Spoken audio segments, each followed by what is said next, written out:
दोस्तों स्टोरेज के कारण तो हम सब परेशान हैं। हम लोगों को 1 टीबी या 2 टीबी के हार्ड डिस्क भी कम पड़ जाते हैं, तो इसीलिए हम लोग हमेशा कंफ्यूजन में रहते हैं जब भी हम लोग कोई स्टोरेज डिवाइस परचेस करने जाते हैं कि हम लोगों को एक हार्ड डिस्क लेना चाहिए या एसएसडी लेना चाहिए।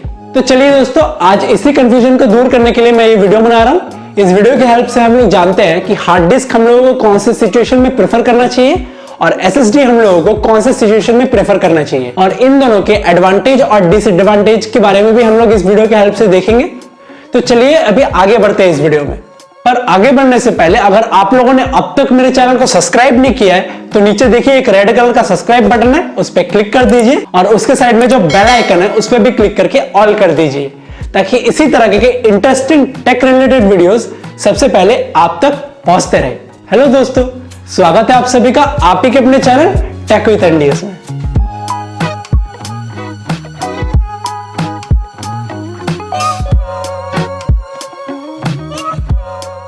दोस्तों एचडीडी यानी हार्ड डिस्क ड्राइव एक मैकेनिकल ड्राइव है, मतलब उसके अंदर मूविंग पार्ट्स होते हैं। उसके अंदर एक प्लेटर होता है जिसके ऊपर मैग्नेटिक स्ट्रिप्स लगे होते हैं और उसके हेल्प से सारे डेटा हम लोग उसमें स्टोर करते हैं।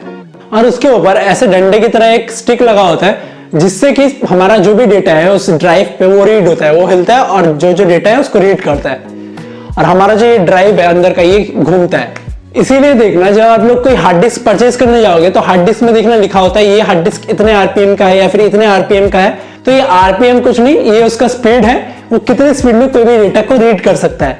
दोस्तों चलिए अभी हार्ड डिस्क के एडवांटेज और डिसएडवांटेज के बारे में बात करते हैं।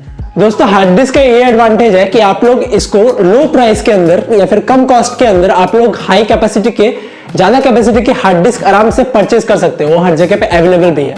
आप लोग आराम से 4 या 5 हजार के अंदर 2 टीबी या 3 टीबी या यहाँ तक कि 4 टीबी का हार्ड डिस्क भी अगर आप लोगों ने अच्छी तरह रिसर्च किया तो वो आप लोगों को आराम से मार्केट में अवेलेबल हो जाएगा।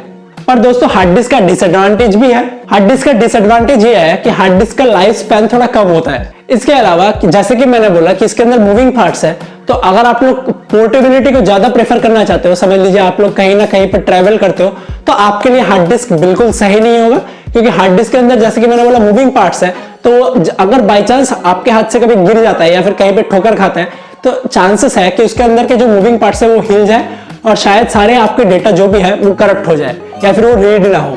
तो अगर आप लोग पोर्टेबिलिटी चाहते हो तो मैं प्रेफर करूंगा कि आप लोग एक एसएसडी के साथ जाओ। हालांकि क्वांटिटी में कम होगा पर फिर भी आपका डेटा जो भी है वो लॉन्ग टर्म के लिए थोड़ा बहुत सिक्योर रहेगा।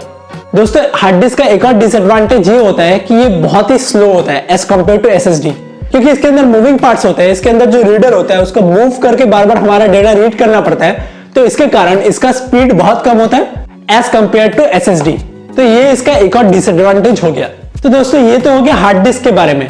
तो चलिए अभी चलते हैं एसएसडी के बारे में। दोस्तों एसएसडी का फुल फॉर्म होता है सॉलिड स्टेट ड्राइव। मतलब जैसे कि इसके नाम से ही पता चल रहा है कि इसके अंदर कोई मूविंग पार्ट्स नहीं होते हैं। ये सॉलिड स्टेट का एक ड्राइव होता है जिसके अंदर फ्लैश मेमोरी होता है। जैसे कि आप लोगों को रैम के बारे में पता है, जैसे कि रैम एक फ्लैश मेमोरी होता है, वैसे ही एसएसडी फ्लैश मेमोरी होता है। उसके अंदर ट्रांजिस्टर्स होते हैं, उसी ट्रांजिस्टर्स के हेल्प से हमारा डेटा जो भी है वो उसके अंदर स्टोर होते हैं। उसके अंदर कोई मूविंग पार्ट्स नहीं होते हैं। तो चलिए दोस्तों अभी एसएसडी के एडवांटेज और डिसएडवांटेज के बारे में बात करते हैं। दोस्तों एसएसडी का एडवांटेज ये होता है कि एसएसडी में हम लोगों को स्पीड अच्छा खासा मिल जाता है। मतलब इसके डेटा रीड और राइट का जो भी स्पीड है वो बहुत ही फास्ट है। तो अगर आप लोग चाहते हो कि आपका कोई भी एप्लीकेशन जल्दी लोड हो या फिर आपका लैपटॉप फास्ट रहे हमेशा, आप लोग जस्ट क्लिक करोगे तो वो बहुत जल्दी बूट हो जाए, तो उस टाइम पे हम लोगों को एसएसडी प्रेफर करना चाहिए। इसके अलावा जैसे कि मैंने बोला इसके अंदर कोई मूविंग पार्ट्स नहीं है, तो अगर आप लोग पोर्टेबिलिटी भी चाहते हो तो आप लोग एसएसडी प्रेफर करो। तो चलिए अभी देखते हैं इसके डिसएडवांटेज के बारे में।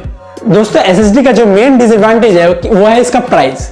आप लोगों को प्राइस बहुत इसका हाई मिलेगा। आप लोगों को शायद 1 टीबी का जो एसएसडी है वो शायद 9,000 या 10,000 का पड़ेगा। इतना ज्यादा इसका प्राइस है। आप लोग प्राइस डिफरेंस देख सकते हो इंटरनेट पे। दोस्तों दूसरा जो डिसएडवांटेज है वो है इसका अवेलेबिलिटी।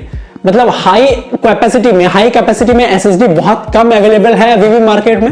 आप लोग अगर इंटरनेट पे सर्च करो, फ्लिपकार्ट या फिर अमेजोन में सर्च करो, तो आप लोगों को देखना कि 3 या 4 जीबी का जो एसएसडी है वो बहुत ही कम अवेलेबल है, 1 या 2 पीस होगा। तो इसका अवेलेबिलिटी हाई कैपेसिटी में बहुत ही कम है। इसके अलावा इनके प्राइस भी बहुत ज्यादा है। जैसे कि मैंने बोला अगर आप लोग 4 जीबी का एसएसडी लेना चाहो तो उसका दाम आराम से 40,000 या 50,000 तक पड़ जाएगा आप लोगों को।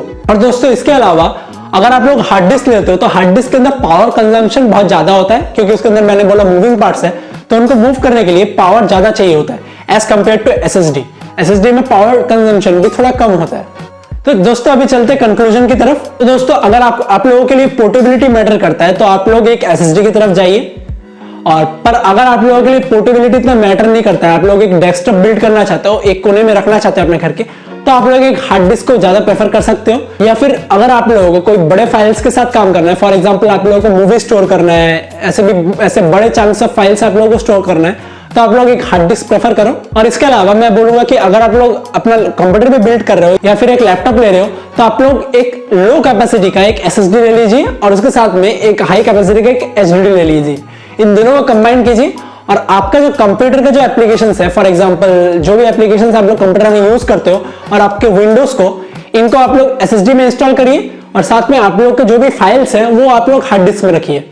तो उससे क्या होगा, उससे आप लोगों का कंप्यूटर बहुत ही फास्ट चलेगा, आप लोगों के सारे एप्लीकेशंस जल्दी लोड होंगे और आप लोगों के पास जो डेटा कैपेसिटी आप लोगों को चाहिए वो भी होगा। तो आशा करता हूं दोस्तों कि आप लोगों को इस वीडियो से पूरी जानकारी मिल गई होगी कि हम लोगों को एचडीडी किस सिचुएशन में प्रेफर करना चाहिए और एसएसडी कौन से सिचुएशन में प्रेफर करना चाहिए। अगर आपको वीडियो पसंद आए तो लाइक करना मत भूलना, शेयर करिए अपने दोस्तों के साथ और उन्हें भी बताइए कि हार्ड डिस्क और एसएसडी में क्या डिफरेंस है और कौन से सिचुएशन में कौन सा काम आता है। और नीचे कमेंट करके जरूर बताना कि आप लोग हार्ड डिस्क यूज कर रहे हो या एसएसडी यूज कर रहे हो।